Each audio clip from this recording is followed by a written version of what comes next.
ได้แล้วមានលឆាមានផាឡូវ Hello មានផាក់ឡើងទៀត Hello បង្គន់ ទៅវិញពួកចំនួនសិន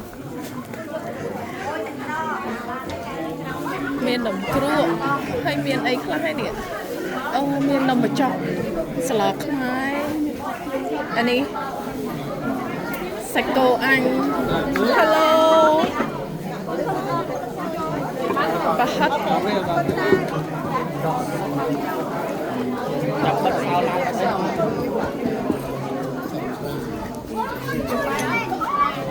Hello Hello ទិញអី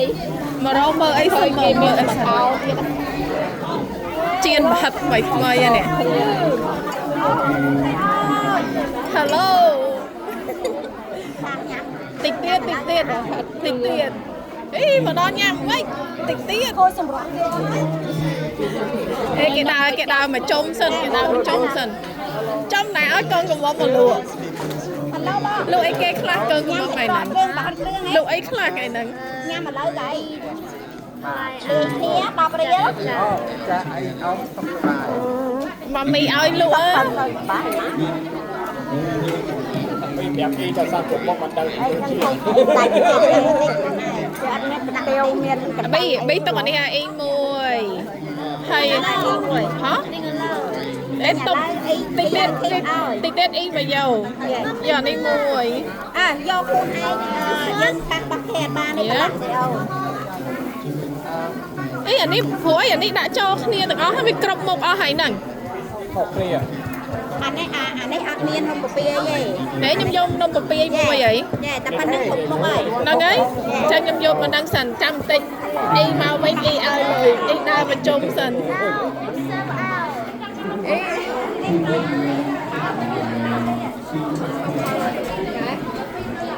Hello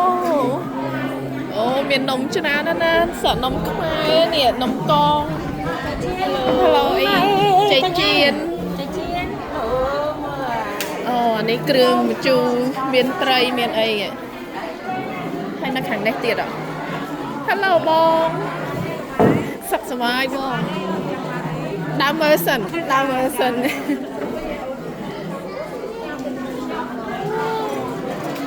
តស្អាត Hello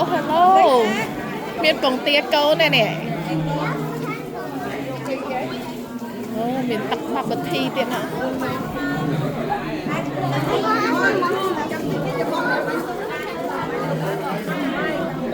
Hello មានជ្រក់ជើងមាន់មានអីអូមានច្រើនខ្ញុំដើរមើលសិនអី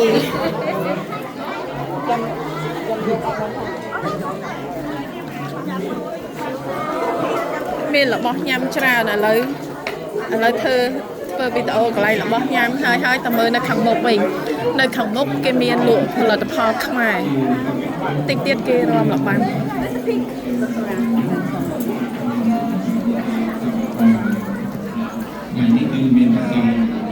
នៅរៀងភ្លឺដែរអញ្ចឹងអត់តន់មនុស្សមកអត់តន់អស់គ្នាឯងកន្លែងគេលក់ទឹកហើយអានេះលក់ផលិតផលខ្មែរ to give blessing ហើយផ្នែកសាសនាហិណ្ឌូគឺយើង ដើរមើលមកជុំសិន យើងធ្វើតាមត្រាប់គ្នាតមកគឺយើងធ្វើកម្មវិធីទទួលទេវតាឆ្នាំថ្មីចំណាយផងមានផ្លែឈើមាន Hello បងសុខសប្បាយបងអូយគេរៀបចំមកស្អាតដែរនេះ Part of Hinduism that we always celebrate and always part of our culture as Mình well luộc as cả bầy này. when we do the New Year's we pray, we pay respects to the new goddess, welcoming her to this earth to support us, provide blessings through we offering food, fruit.